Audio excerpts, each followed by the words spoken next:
aí galera, chegando na área para falar com você hoje sobre este encadernadaço aqui, Batman Trilogia do Demônio. A editora Panini tá fazendo isso aí, né? Mexendo com a nossa nostalgia, trazendo materiais que saíram... A Panini tá lançando coisa dos anos 60, 70, 80, mas galera da minha geração aí, final dos anos 80 início dos anos 90, reconhece muito esse trabalho.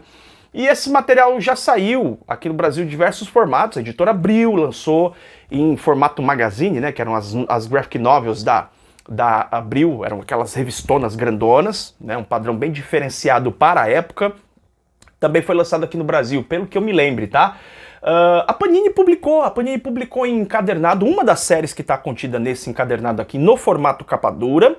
E também a editora Eagle Moss chegou a publicar, acho que uma das minisséries, ou duas minisséries, eu nunca li pela Eagle Moss, eu não sei quantas minisséries foram, não sei se foram as 3, saíram num formato em 2 partes, se eu não me engano, pela editora Eagle Moss. Mas agora a editora Panini lança a trilogia aí do demônio. O demônio aí seria, né, o Ra's al Ghul, a cabeça do demônio, um dos maiores adversários do Batman. A gente vai ter essa trilogia que vai dar uma substância, uma construção para este personagem, e você vai encontrar então essa trilogia neste encadernadinho aqui fechado. Esse aqui parece ser o primeiro volume, acho que é o primeiro volume de outros trabalhos que a Panini vai lançar nesse formato aí. Já anunciou que vai lançar aquele Tempestade de Sangue, que é quando o Batman vira vampiro, enfim, né? Esse universo é um universo paralelo aí, em que o Batman é um vampiro. Enfim, eu vou comentar com você então hoje detalhes aqui a respeito desse trabalho, sem spoiler, como sempre é aqui no canal, para que você possa decidir se você vai comprar ou não. Lembrando que esse quadrinho aqui, ó, está em promoção nesse período do Prime Day. Eu não sei se esgotou, tá? No momento que eu tô gravando esse programa aqui, ele está disponível em promoção no Prime Day da Amazon, que tá arrebentando.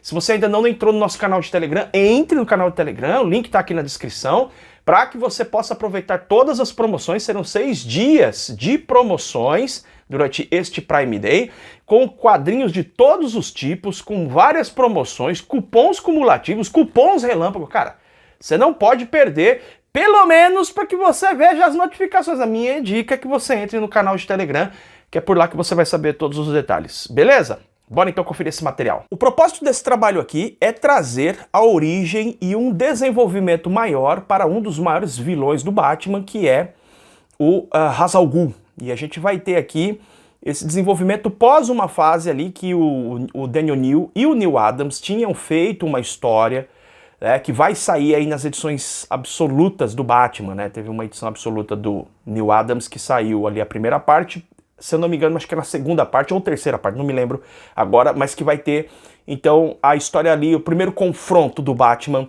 com o Ra's al Ghul. Esse trabalho aqui vai trazer alguns desenvolvimentos e ele tem algumas coisas interessantes, porque a primeira história dele, inicialmente, ela foi considerada canônica, depois foi desconsiderada, depois o Grant Morrison, em 2010, esse material foi escrito no final dos anos 80, o Grant Morrison pegou essa história e acabou criando ali uma reorganização para ela, é praticamente um retcon que ele faz, e coloca essa história de novo, a primeira história dessa edição aqui, ele coloca ela na cronologia do Batman para explicar o surgimento do filho do Batman, Damian Wayne.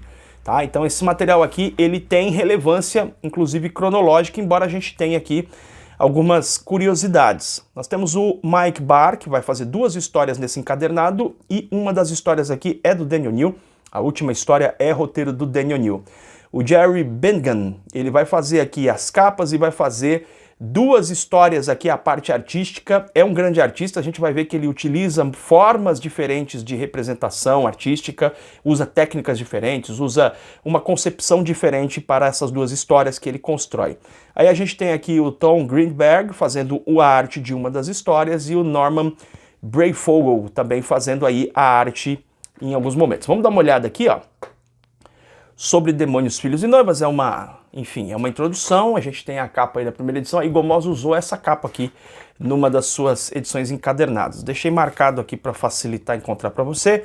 A gente tem uma história aqui que ela é muito assim na sua colorização, no estilo de traço, evoca muito o estilo do final dos anos 80, início dos anos 90. Quem tá lendo a saga do Batman sente uma certa nostalgia, sente uma certa conexão com esse Batman aqui, que é um Batman pós-crise nas Infinitas Terras, mas que tá longe de ser aquele Batman super high-tech que a gente tem muito presente hoje em dia. É um Batman que tem, sim, grandíssimas habilidades, mas que sofre danos. É o Batman que não usa uma armadura, mas usa roupa. A gente vai ter aqui uma situação em que o Batman vai ter que se unir ao Ra's al Ghul para enfrentar um inimigo do Ra's al Ghul, que é o Caim.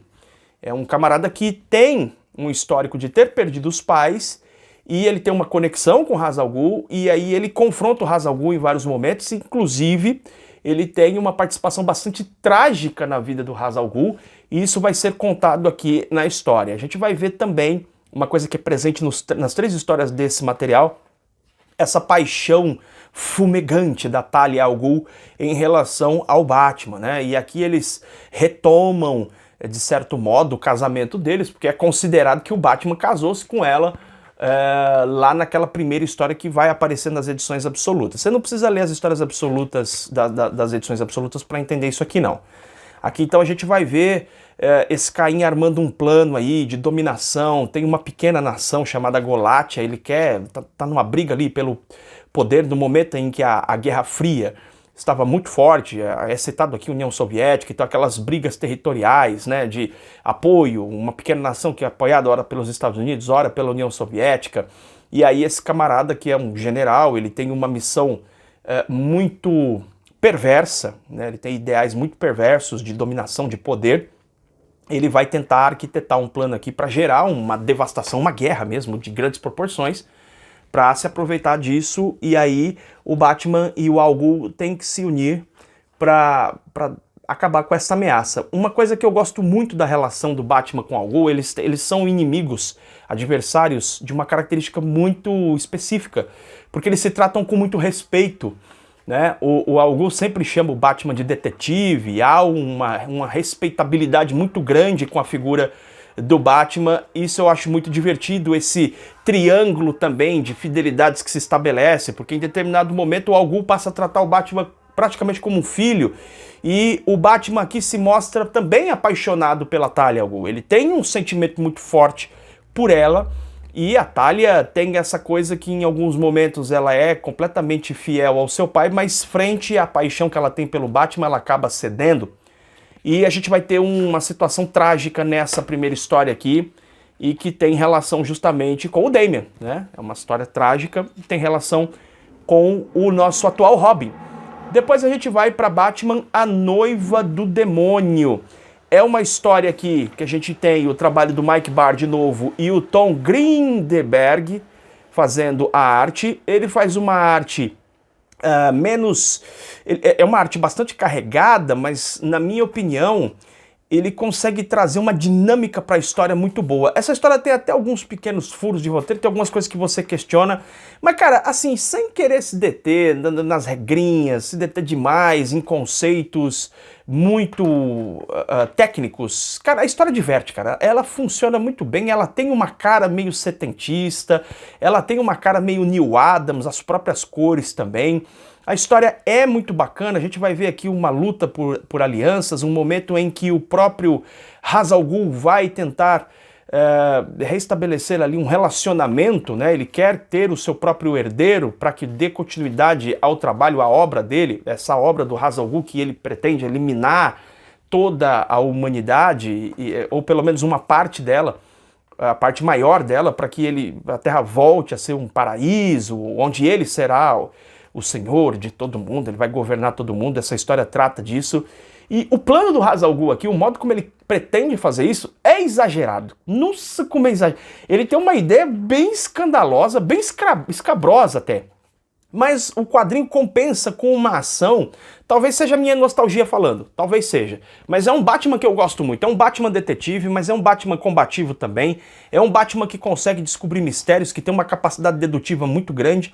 É um Batman que consegue escapar de armadilhas, tudo isso tá misturado nessa fase aqui. Eu consigo compreender porque para muitos fãs o melhor Batman é o Batman dos anos 80, ali início dos anos 90, porque ele reúne muitas características, mas ainda ele tem uma característica forte de humanidade. Ele não tá usando, sei lá, cara, mas recentemente a gente viu aí torres que viram robôs combativos e tal.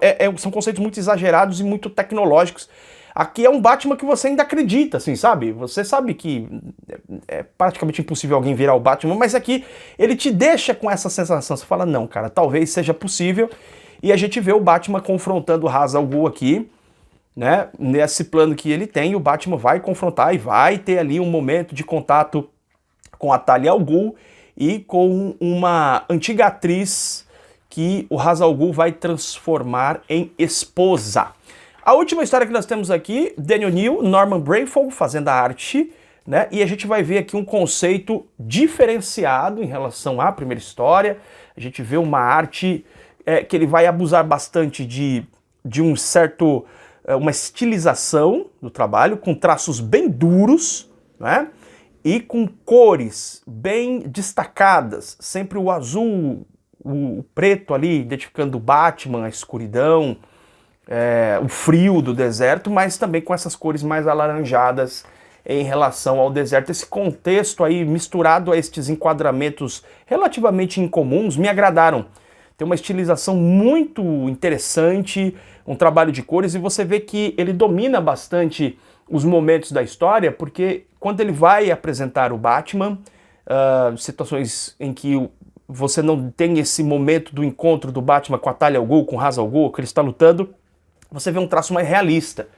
Só que mesmo aí, você percebe que esse quadrinho ele tem uma característica muito grande de um conto, né? Inclusive ele vai ter aqui um conto que vai funcionar como uma história de origem do Ra's al Ghul. O detalhe é que essa história, ela desmente o que acontece na primeira história. Então essa história aqui é um retcon mesmo. Ela é um retcon em relação àquela primeira história, porque ele vai dar detalhes de como o Ra's al Ghul veio a ser, né? A Talia conta para o Batman como o Ra's al Ghul se transformou nessa figura toda poderosa, líder ali, enfim, né? Daqueles guerreiros das sombras ali. A gente vai ter todos esses detalhes aqui da história do Ra's al Ghul, ocupando a maior parte da história, e a gente tem no final aqui o confronto entre o Batman e o Ra's al Ghul. Portanto, essa história ela funciona muito como um conto. É um conto de Batman que nega aquela primeira história. Ela tem uma característica mais de graphic novel mesmo, uma história mais solta. Ela não parece fazer parte assim tanto da cronologia, embora eu imagino que esse material que seja a história oficial do Ra's al Ghul, mas ela tem uma característica mais solta em relação à cronologia. Ela é mais autoral, tanto na arte quanto no roteiro. Tem os seus furinhos, tem, mas é a mesma coisa. Tem os seus pequenos problemas de roteiro, mas a ação da história, o fato dela cativar você pelas cores, pela arte, e, repito, talvez até por um aspecto nostálgico, a história prende você do começo ao fim, né? É um encadernado muito gostoso de ler, né? Você tem alguns extras aqui no final, você tem até um texto aqui, ó, do Mark Hamill, alguns extras aqui, poucos extras. As três histórias agradam, tá? Não considero assim, não coloco entre as melhores histórias do Batman, mas é um material de um Batman ali dos anos 80, começo dos anos 90, que traz essa relação com o Ra's al Ghul, consegue aprofundar isso, consegue te trazer um conhecimento maior a respeito dessa relação entre esses dois personagens. Quando você termina de ler, você entende melhor as motivações do Ra's al Ghul, você entende melhor as motivações do próprio Batman e de como é conflituosa e complexa a relação deles, especialmente por conta do pivô da relação deles, que é a Talia al Ghul, a divisão do amor, né, da filha, da esposa, né? Então é um quadrinho que tem essa profundidade em relação ao Ra's al Ghul e tem na primeira história algo que depois veio a ser relevante cronologicamente para o surgimento do atual Robin, Damian Wayne. Fechou? Essa é a minha análise a respeito desse quadrinho. Gosto dele, não considero a melhor história do Batman, não acho que seja ali top 5 histórias do Batman, mas gosto bastante, vai agradar especialmente quem tá curtindo a saga do Batman aí, tá lendo histórias do Batman mais antigas, com certeza vai se agradar desse material aqui, e a despeito de qualquer coisa, é um material obrigatório para Batmaníacos. Se você é alguém que quer ler tudo do Batman e quer realmente ter uma grande coleção de Batman, esse material não pode faltar por conta desses dois aspectos, a relação do Batman com o Ra's al Ghul e a Talia al Ghul, por que não dizer, né? E principalmente essa primeira graphic novel que tem uma conexão aí com o Damian. Fechou? É isso aí, o link tá na descrição para você adquirir e também no topo dos comentários. A gente se vê em breve em mais um programa do canal BB HQs. Beijo enorme no seu coração, tchau, tchau!